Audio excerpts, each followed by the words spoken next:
अभी आप सुन रहे हैं निरंजन दीवाना की आवाज में डीजे लाल बाबू राजा, डीजे लाल बाबू राजा।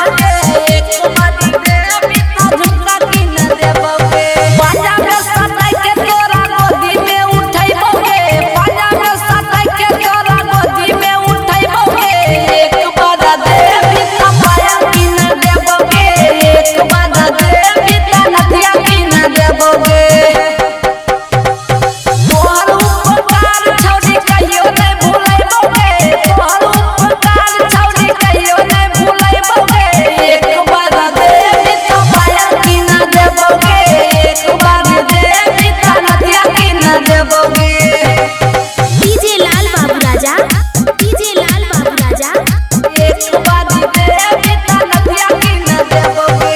जे कहबी तोरा लाइन देव छौरिया अपना दूनु के जामा दई गे जोड़ी।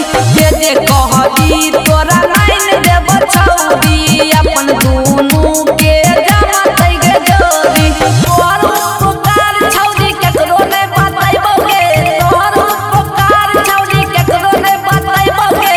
एक बार देवी का लगिया की ना देबोगे, एक बार देवी का झुमका की ना देबोगे। खगड़िया में जाई के सिनेमा देखैबोगे, खगड़िया में जाई के सिनेमा देखैबोगे। एक बार देवी का लगिया की ना देबोगे, एक बार देवी का झुमका की ना देबोगे। Katyayani recording studio Begusarai कंकोल, Begusarai कंकोल। एक बार देवी का झुमका की ना देबोगे।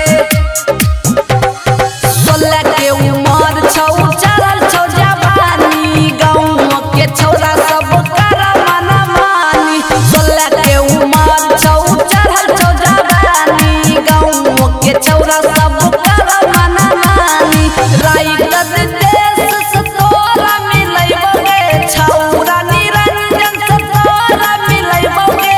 एक बारी देवी त पायल की ना देबोगे, एक बारी देवी त झुमका की ना देबोगे।